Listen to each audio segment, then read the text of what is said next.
Bismillahirrahmanirrahim. Assalamualaikum warahmatullahi wabarakatuh. Alhamdulillahirabbil alamin. Wassalatu wassalamu ala asrofil anbiya'i wal mursalin wa ala alihi wa sahbihi ajmain. Amma ba'd. Perkenalkan, nama saya Raihan Andika Santoso, NIM 12030501133, kelas Ilmu Hukum 4C dengan nomor absen 36. Pada kesempatan kali ini, saya akan mereview artikel sebagai tugas dari ilmu perundang-undangan dengan judul Fungsi Ilmu Perundang-undangan dalam Pembentukan Hukum Nasional. Hukum nasional Indonesia dewasa ini masih dalam proses pembentukan. Beberapa perundang-undangan nasional, dalam arti perundang-undangan yang dibentuk setelah Indonesia merdeka, memang telah ada. Namun, apakah perundang-undangan itu telah sesuai dengan citra hukum nasional? Kita perlu menelitinya secara cermat. Pembentukan peraturan perundang-undangan merupakan syarat dalam rangka pembangunan hukum nasional yang dapat terwujud apabila didukung oleh metode yang baik, yang mana Indonesia merupakan negara hukum yang mempunyai kewajiban melaksanakan pembangunan hukum nasional yang baik, yang dilakukan secara terencana, terpadu, dan berkelanjutan dalam sistem hukum nasional. Sistem hukum tersebut diharapkan dapat menjamin perlindungan hak dan kewajiban segenap rakyat Indonesia dengan berdasarkan pada Pancasila dan Undang-Undang Dasar tahun 1945. Pembentukan hukum nasional dapat diartikan dengan pembentukan hukum tidak tertulis yang berwujud hukum kebiasaan dan hukum adat yang berlaku dalam kehidupan masyarakat adat. Dapat juga diartikan dengan pembentukan hukum yang tertulis yang dibentuk oleh lembaga yang berwenang, yang berwujud peraturan perundang-undangan yang bersifat legislatif maupun bersifat administratif. Pembentukan hukum nasional saat ini terasa sangat mendesak, oleh karena dalam perkembangan sistem ketatanegaraan di Indonesia dari masa penjajahan Hindia Belanda sampai berlakunya perubahan Undang-Undang Dasar 1945 yang dimulai pada tahun 1999 telah berlaku berbagai jenis peraturan perundang-undangan. Pada saat negara Republik Indonesia diproklamasikan, secara vertikal di Indonesia dikenal adanya 3 lapis hukum yang berlaku secara bersamaan, yaitu hukum bagi masyarakat golongan Eropa, hukum bagi masyarakat golongan bumi putra, dan hukum bagi masyarakat golongan timur asing. Selain itu, secara horizontal diakui adanya 19 lingkup aneka hukum adat atau Rechtskringen yang beberapa diantaranya dan sisanya menerima hukum Islam sebagai hukumnya sendiri, baik melalui teori receptio atau receptio in complexo. Hukum yang berlaku tersebut dapat juga dibedakan antara hukum tidak tertulis, hukum tercatat, dan hukum tertulis. Hukum tidak tertulis atau ongesrechtrecht merupakan sinonim dari hukum kebiasaan atau Gewoonterecht yang di Indonesia disebut juga dengan nama hukum adat. Adat berarti kebiasaan, yakni perbuatan yang diulang-ulang dengan cara atau bentuk yang sama. Hukum tidak tertulis merupakan bentuk hukum yang tertua. Hukum tertulis yang berlaku umum atau allgemein gelden dan mengikat orang banyak, allgemein bindend, serta yang mempunyai lingkup laku wilayah manusia atau personengebied, wilayah ruang ruimtegebied, dan wilayah waktu tidsgebied. Yang lebih luas tidak tentu mempunyai kedudukan yang lebih tinggi daripada hukum tidak tertulis. Hukum tertulis selain merupakan wahana bagi hukum baru yang dibentuk setelah Indonesia merdeka dalam rangka memenuhi kebutuhan kehidupan kenegaraan, kebangsaan, dan kemasyarakatan yang senantiasa berkembang, juga untuk menjembatani antar lingkup laku aneka adat dan hukum tidak tertulis lainnya, atau untuk mengatasi kebutuhan kepastian hukum tidak tertulis dalam hal pihak-pihak menghendakinya.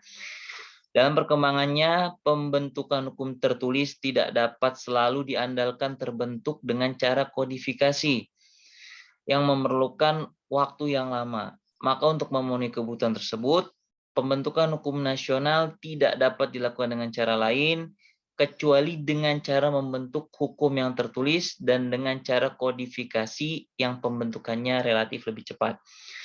Berdasarkan kenyataan tersebut, pengembangan ilmu di bidang perundang-undangan terasa makin diperlukan sebagai wacana untuk membentuk hukum nasional.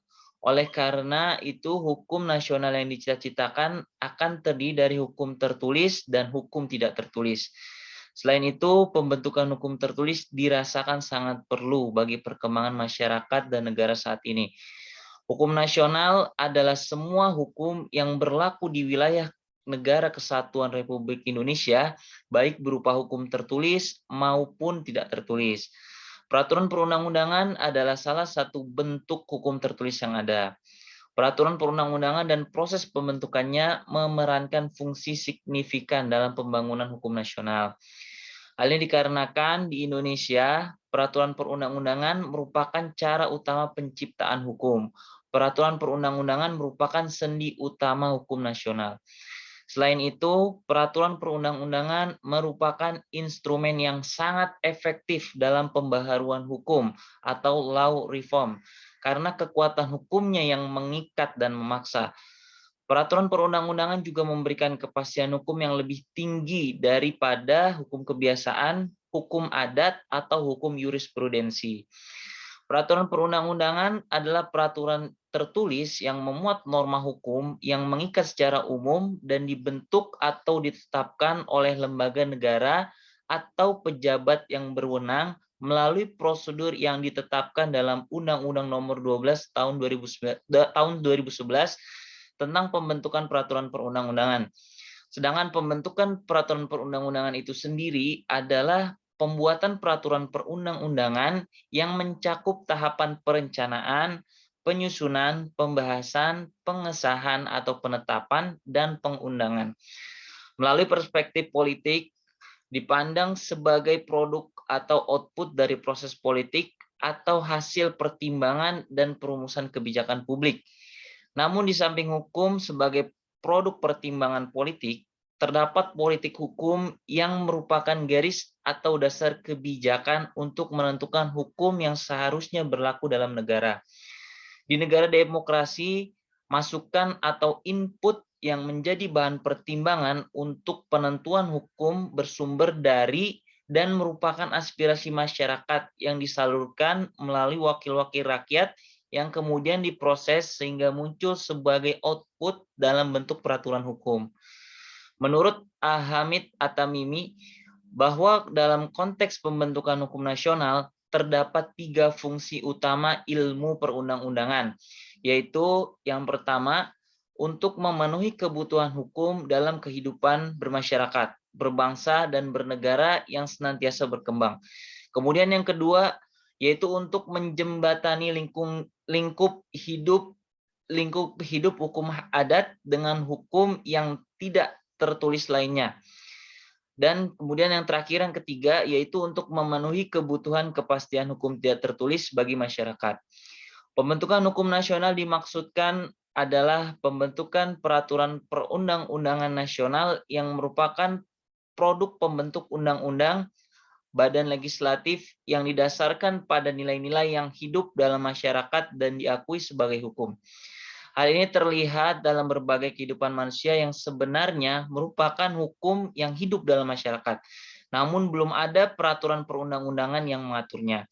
Kondisi tersebut dapat dipahami karena kebutuhan manusia beragam, cepat berubah dan berkembang, sedangkan peraturan perundang-undangan tidak mungkin dapat menampung semua segi kehidupan manusia selengkap-lengkapnya dan sejelas-jelasnya. Kemudian bagaimana mengemukakan tentang fungsi peraturan perundang-undangan, yaitu fungsi internal dan eksternal. Secara internal, fungsi ini lebih berkaitan dengan keberadaan peraturan perundang-undangan dimaksud dalam sistem hukum. Peraturan perundang-undangan menjalankan fungsi internal sebagai berikut. Yang pertama, ada fungsi penciptaan hukum atau Rechtschaffing. Yang kedua, ada fungsi pembaharuan hukum, yang ketiga ada fungsi integrasi, dan yang keempat ada fungsi kepastian hukum.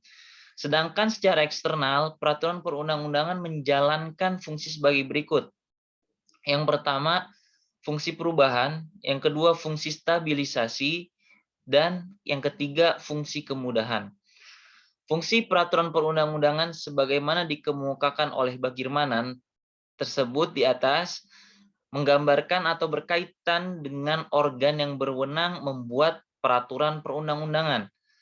Hukum itu sudah direncanakan, dibutuhkan untuk mencapai tujuan yang diinginkan, menegaskan lingkungan kuasa berlakunya suatu aturan hukum atau perundang-undangan, berfungsi sebagai instrumen, baik sebagai instrumen kontrol maupun sebagai instrumen perubahan atau rekayasa masyarakat. Mungkin di sini bisa dilihat daftar pustakanya, ada beberapa dari buku dan juga ada juga dari beberapa jurnal. Mungkin sekian presentasi dari review artikel yang bisa saya sampaikan. Kurang lebihnya mohon maaf. Wassalamualaikum warahmatullahi wabarakatuh.